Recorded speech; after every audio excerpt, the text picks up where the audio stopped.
This is a day I've been looking forward to for 2.5 years.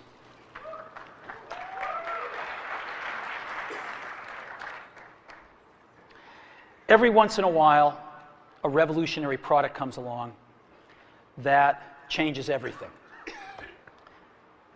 And Apple has been, well, first of all, one's very fortunate if you get to work on just one of these in your career. Apple's been very fortunate. It's been able to introduce a few of these into the world. In 1984, we introduced the Macintosh. It didn't just change Apple, it changed the whole computer industry.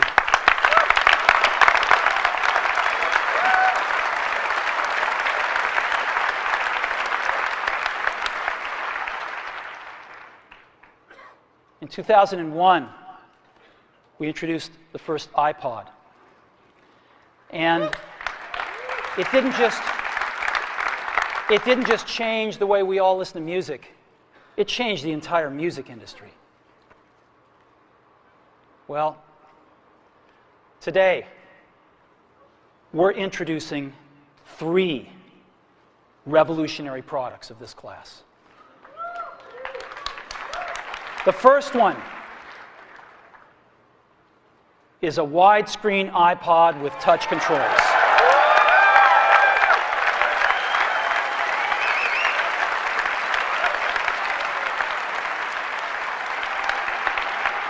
The second is a revolutionary mobile phone.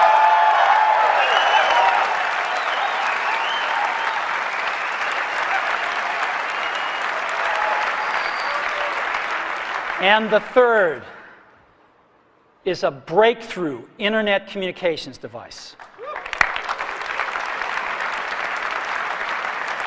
So, 3 things: a widescreen iPod with touch controls, a revolutionary mobile phone, and a breakthrough internet communications device. An iPod, a phone, and an internet communicator. An iPod, a phone. Are you getting it? These are not 3 separate devices. This is one device. And we are calling it iPhone. The iPhone, or some people call it the iPhone 2G, or back in 2007, the Jesus phone, debuted in January 9th, 2007 at a keynote at Macworld conferences in San Francisco. I'll be using this device for a month. Here are some shortened clips to give a little explanation of what I'm doing. I ran into some, it worked, and then there's some bugs during this whole ordeal, as you can see. But getting into the usage, I just wanted to speed test my friend's updated iPhone 2G compared to mine that's been downgraded to 1.0 with the matching baseband. As you can see, his is a lot faster, mainly because it has got more certificates and speed improvements a lot against 1.0, which is a buggy firmware to begin with. As you can see, same Wi-Fi, we're on the same network, same website as well, and his loaded the Apple website faster than mine. As you can see, we are on the same network. And then going to settings, general, and about, he is updated while I am on 1.0. Storage doesn't matter, but here's what I'm going to be dealing with. I preloaded a movie to keep me busy, and some few Apple clips from their website from 2007 on how to use the iPhone just for shits and giggles. As you can see, Tropic Thunder plays well on a 16-year-old device. The screen doesn't look that bad. As you can see, I got it filled with some apps. We'll go over those later. So the apps here, I've first gotten the Zune app, which you think would be a music player, but it's just where you shoot Zunes out of an iPhone. It's an interesting app. Not the most creative, but for 2007 with no app store, I'd give it a 10 out of 10. And then we have Blackjack, which this version was pretty buggy, so I had to get another version because without it, I'd always win. And I don't think winning would be fun if you do it over and over again. So I got a new version of that. And going to the next one, we have iSplit, which should be splitting the bills, which is not that interesting. Splits the bills, tax, and tips. We have this app, which turns off everything. Powerhouse was just a fun little game where it plays music every 60 seconds. Music quiz, just like on the iPods, where you can quiz yourself on knowing your own music. I'm pretty good at this game, obviously, because I listen to music a lot. It's pretty simple. Getting into this next app, it is Tetris. It's a pretty basic version of it. Tetris can really run on anything. You can put it on an Apple TV, first gen, running Android, or you can put it on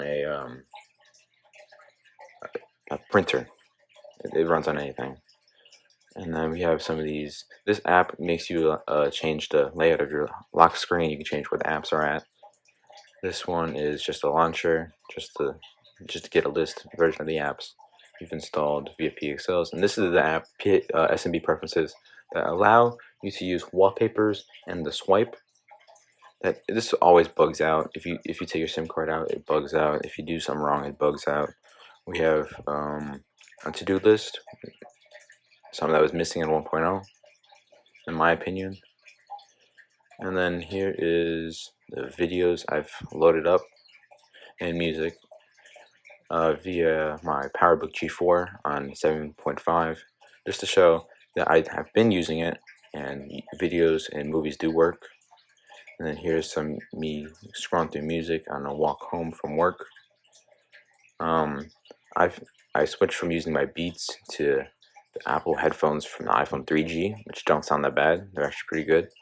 And then here's my morning commute using Edge to download these images that were sent to my iPhone via email. Since this didn't have MMS, it had SMS, so you couldn't receive no pictures, really anything. Just only text. You can't do multi-person messaging. It's one at a time, and it's pretty slow by today's standards by sending a text.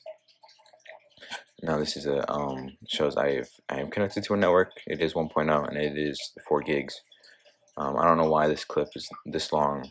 I just put it in here just to show that I am using it, and it is almost full. A full-length movie that was downsized to 480p. And here is me receiving messages on this device. Calls and messages work pretty well.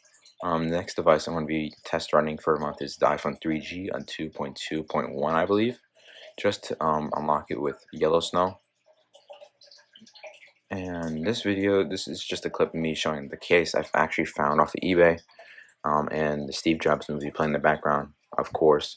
But yeah, this is a pretty good case. It came with the kickstand and a wall mount, if you saw my mail time video. Alright, I've ran into some issues on this device, with some cellular issues. This is where it would just not freeze, but it would like take away the apps, the PXLs that are installed due to SMB preferences and bugging out. This was mainly one of the issues with this phone, since I needed to have the full app list. This is another issue with that same app I described. It would flash the home screen, and then once you scroll up, it flashed the dock, and then it would get frozen and stuck on the lock screen sometimes when trying to put in the password. The music would be playing, the phone would be active, but you can't, it just be frozen on the screen. And here's some photos I've taken on this phone.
with the 2G network on the decline and it ending in 2024, April 4th, 2024, it kind of puts in pose what else is stuck on 2G.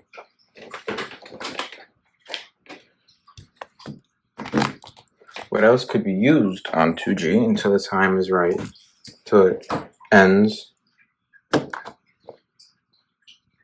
Anything from the iPhone, all the way to the iPhone 5 can connect to 2G. Now the 4S, you have to make sure you get a non-AT&T 2G or a GSM 2G, or you will not be able to use it because you can't turn 3G off. And this is what I mean. These phones are 3G capable.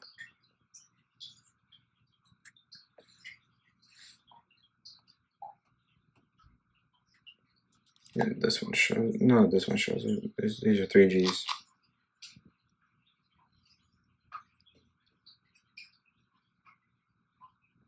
Make sure 3G is off for it to work. And that is my experience using iPhone 2G for a month.